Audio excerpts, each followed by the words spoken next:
Well, it's been a really good opportunity to come and see Eric. I Roofers in Recovery with you, and I see at all the conferences, and we've been corresponding because you've kind of catapulted into the commercial market right now. So we've been kind of working on some foam and fluid stuff together, and I know you're kind of the flute field king, just from talking to you a little bit about it. But I really enjoy just kind of seeing your stomping ground. From what I understand, this business has just been a generational blessing to you. It's been around since 1965. And you guys are out here in Omaha, Nebraska. We checked out the office, got the large office. Tell us a little bit about D&M Roofing and Siding, and how you ended up as the owner of it and the role that you have now, and just some of the stuff you have going on. Yeah, absolutely. So my grandfather actually started the company back in 1965. His name was Delton Mayers. Okay. D&M Roofing. So he named the company after himself. Don't ask me why he had the "and" in the middle, but that's what he did. Started off as primarily a tar and gravel company back in the day. He had a truck and a kettle. And then I actually lived with my grandfather growing up since I was 7 years old. And so starting at about 10, he started throwing me in the truck and taking me to job sites and teaching me how to do, the 3-ply, 4-ply built up roofs and the hot tar applications, things like that. And that was kind of my introduction into the roofing space. I kept doing that all summers, every summer doing that. Anytime I had extra time, I'd go learn with him. And as soon as I turned 16 and had a driver's license, I started selling. And he gave me a yellow pad of paper and said, go sell that.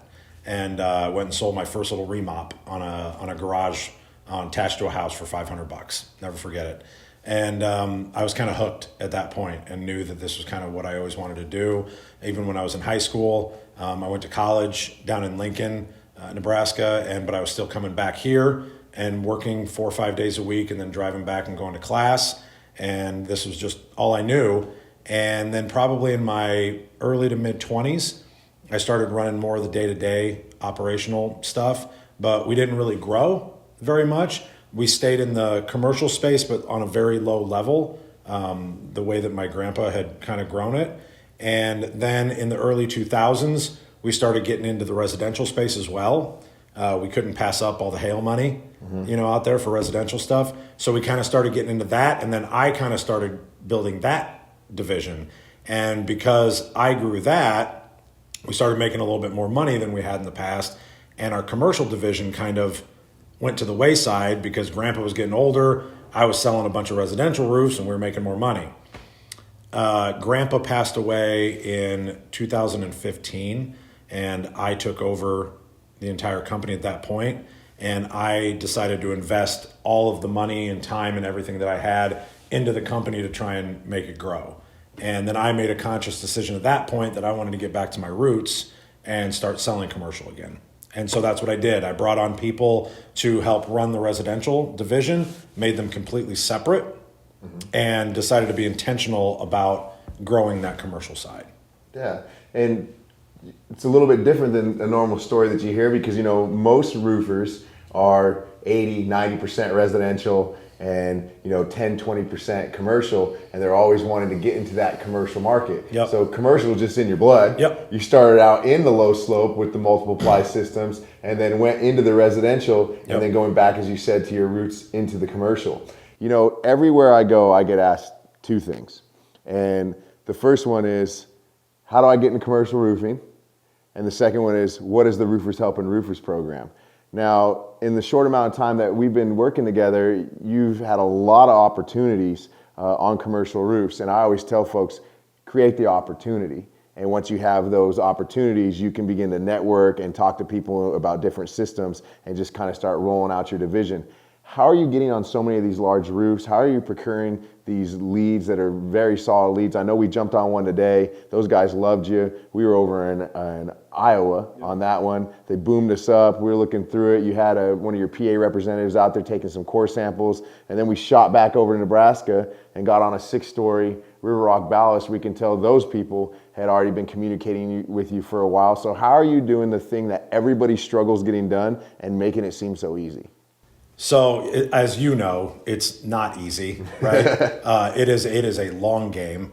Anybody that thinks that they're just going to jump into a commercial space, especially low slope, Sometimes a little bit different, like multifamily, things like that. But in the low slope space, you really have to, as you and Paul both say too, you really have to know your craft, and you need to be able to communicate that, to the customer, to the property owner, to the property management company. So the first thing you have to do is if you don't know how things are put together, learn how things are put together, right? So you can have an educated conversation about it, because if you come off as just some guy trying to sell a roof to make a commission, you're going to lose. But the biggest thing that I did was I really focused on relationships, and not just trying to go find my customer, but relationships like our relationships with PAs, relationships with attorneys, relationships with property management companies, all of those things that I know aren't necessarily going to pay off tomorrow, but they're going to pay off next year. And if I put in the genuine time to foster those relationships, they're going to pay off organically and genuinely, because those people know that I care about their property, and that I'm actually there to help them, and that I'm not trying to make a quick buck. I'm trying to make sure that their property is maintained, and that they have, or they can capitalize on an insurance claim, when something comes through. They know that I actually have their best interests at heart, but they only know that because we've spent the time to become friends for a year, and I've shown them value, right? I mean, you say all the time, hurry up and wait.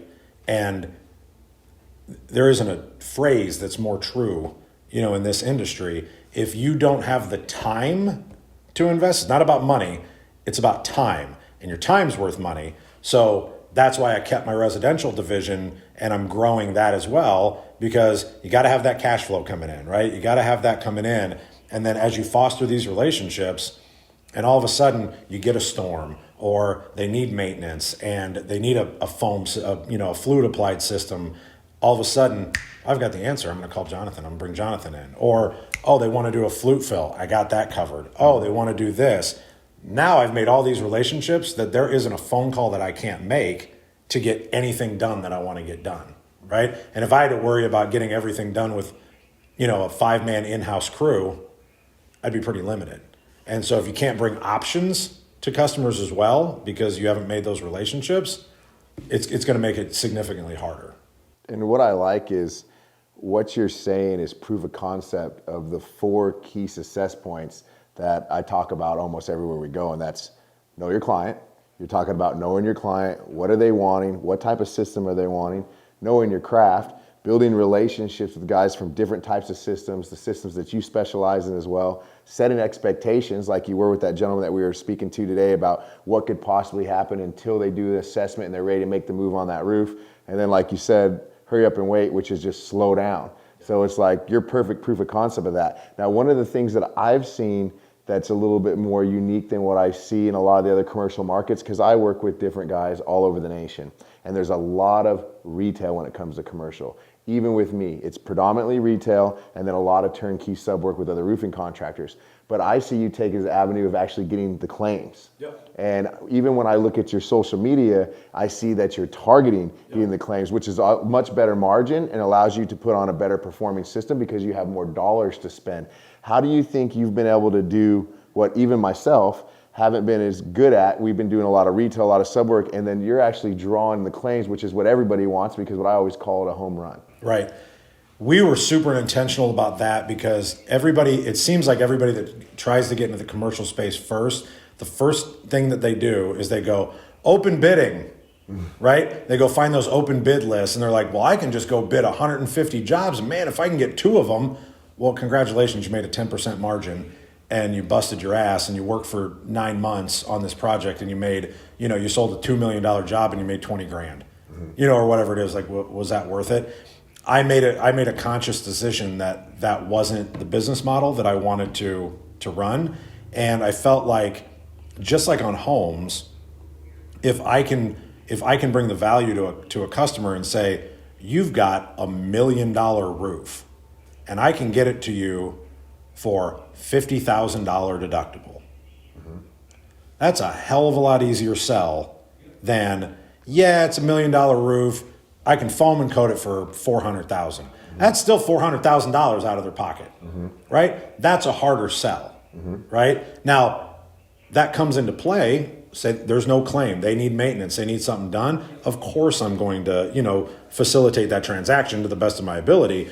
But if I can put myself out there on social, in my ads, in whatever I do, as the expert in the field of, you've got a commercial property, I know how to get it bought, right? And this isn't a tooting my own horn thing, but there's 100 PAs out there as well that I probably know more than, because of how long I've been doing this. And so I feel like if I use that experience with the client and say, look, we're going to fight as much as we can for you because of the experience and the knowledge that I already have that you get for free. You don't have to pay for that. You just get a roof. And the thing that I like about it is your business model is going to make it a lot easier to sustain the business. If you're going out there and doing high ticket sales, let's say, it's $1 million roof and you end up selling it for the $4,000 or $400,000, just like my restoration. If you taste a little bit of liability, you can burn up all that margin really quick. And guys that have never tasted liability don't think about it all, but guys that have been in it for a long time and you've tasted liabilities, that's part of operating a business, that kind of stuff makes you want to shy away from it. So when you get a higher margin, 20, 30, 40%, you have a little bit more wiggle room and you can run more of a sustainable business and there can be more growth to it. I think with a smaller margin, it's hard to do growth, which you're all about the growth. So that's what I really like about what I saw with your business model. The other thing that I noticed while we were out here today is, I've had the opportunity to wear this sweatshirt and I look at the back and I look at you, it says, "We are family." Yep. Now I noticed when we were walking around in here, you guys have a lot of respect for you. You can tell that they enjoy working with you. They're excited to go eat with us tonight. They actually want to be a part of it. Here we are after hours and they're just all in. I got guys on the other side of your wall here working. Got another guy setting up for us to go meet with them a little bit later. The culture that you've built. And there's obviously has to be some core values and stuff to that. Tell us a little bit about the D&M roofing and siding culture and what brought you to that and how it's benefited you. So when we started growing and building the company and bringing people on and hiring people, that was something that was super foreign to me, 7, 8, 9 years ago. We were talking about this in the car. I did everything, right? I sold, I collected, I did the billing, I did the books, I did everything. Once we started growing and I had to bring people in, I didn't really think about the culture very much, right? Because at first when you start bringing people in, you just think, well, I hired somebody, I'm going to pay them, they're going to do what I tell them to do, right? And that might work for like the first 2. But once you start bringing more people in, I was worried that as we grew, that I was going to lose that connection that I had with everybody. And I started to think about what this company meant to me. And to me, it means legacy. And to me, it means family because of my grandpa and what he did. He started with $50 and a kettle, right? And today, we have what we have, but it's only because of the way that we all interact with each other. And so I made a conscious effort to make that motto a year ago. And it was going to be where we were going to have a new motto every year. And everybody loved it so much that we just kept it, that we are family. And everybody buys into it. And everybody knows that everybody helps the other person, no matter what. We'll send 8, 9 sales guys out during a storm, and you'll see guys helping other guys tarp a roof that they're not going to make $1 on. Because when we bring people on, we explain to them, we're all here to help each other. Because we're helping each other as a family, that's going to translate into helping the customer. And I've just been really, really, really fortunate that the people that we've brought on really buy into that, and they believe in it. Not only everybody says buy in, right? But they believe in it. They believe that like we are a family and we act as a family and we help each other out with whatever we need. And I couldn't be more blessed that those are the kind of people that I have here. Yeah, those are quality people. And that's another thing that just kind of does proof of concept of some of the stuff that I believe as well.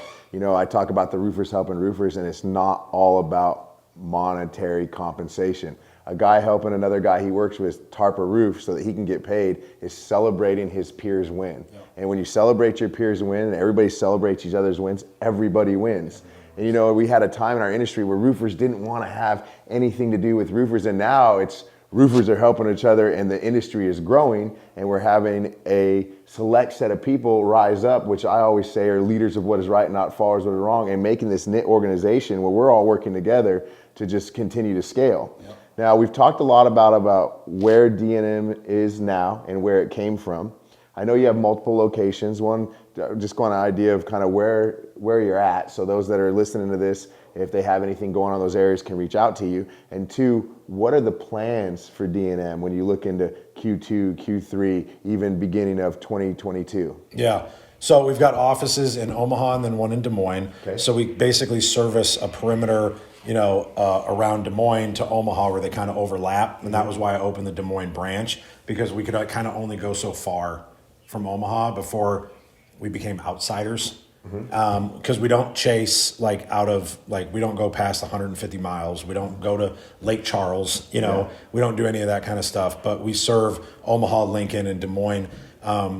Our intentions this year are, we've got Anthony in the other room who's still busting his ass, putting out bids and talking to customers, and he's running our residential division. We're growing that to 10 to 20 new sales reps this year to grow that division out to be like the lifeblood of the company. And then myself, Tim, who you met today, and then we have Katie, who's a business development representative for us. They go out and make all these networking connections and make relationships. And then we all get together, have lunches, things like that to build that commercial side. So we're being very intentional about growing that side of the business, growing this side of the business, and commercial's my baby now. Yeah. So that's kind of what I run. I love being involved in it. I loved what we did today. Like if I could do that every single day, that's a win, right? Like that's fun. Go out, take a couple cores, get on a big roof, talk to a client, like that's fun. So that's our trajectory for the future. I don't like talk numbers and all that kind of stuff, but as long as that continues to grow and as long as we continue on the path that we can serve the client properly, I'm never going to outgrow how I can serve. Yeah. Right? And I think that's a mistake a lot of guys make, is that they just go sell, and they don't think about how the hell am I going to get it done, right? And if you don't have the infrastructure to go from 5 million to 20 million, you're going to have some really upset customers because you weren't ready for that. So we're really intentional about our rate of growth as well. So good planning. Yep. Good plans of action and good execution. Yep. You guys were Win the Storm 2020's top growth. Yep. What I like to say is you guys are in the perfect environment for some of the greatest growth, as I've just seen it from an outsider. What I would call you guys is one of the ones to watch. I work with people all over the nation. I say these are one of the ones to watch. So those of you that got to listen to this short podcast, if they want to keep an eye on you and if they're out there listening and they want to have you bid some stuff or just kind of network with you to do some stuff, they might be another contractor, they might be a PA, they might be an attorney, they might be a homeowner, they may be a building owner. What's the best way for them to get a hold of you or D&M Roofing and Siding and for them to keep an eye on you and just touch base? I mean, we've got all the social stuff out there, of course, and my marketing director, Lindsay, she knows all that stuff way better than I do. But if you go to our website at dandmroofing.com, spelled out, it's got all the links to all our social. It's got literally a calendar that you can set an appointment with me to do a Zoom, set a phone call, things like that. We've got everything set up right there so we can communicate quickly and do it that way. We're obviously Facebook, Instagram, all that kind of stuff. Nobody uses the phone anymore, so I don't even pretend that anybody does. So Nobody does. Yeah, no. Awesome. Well, thanks for carving out time today and hosting us. We're going to roll a little bit of footage of this beautiful office so everybody can check it out. Cool. And we look forward to doing some Roofers Helping Roofers work. Thanks, buddy. Thank you.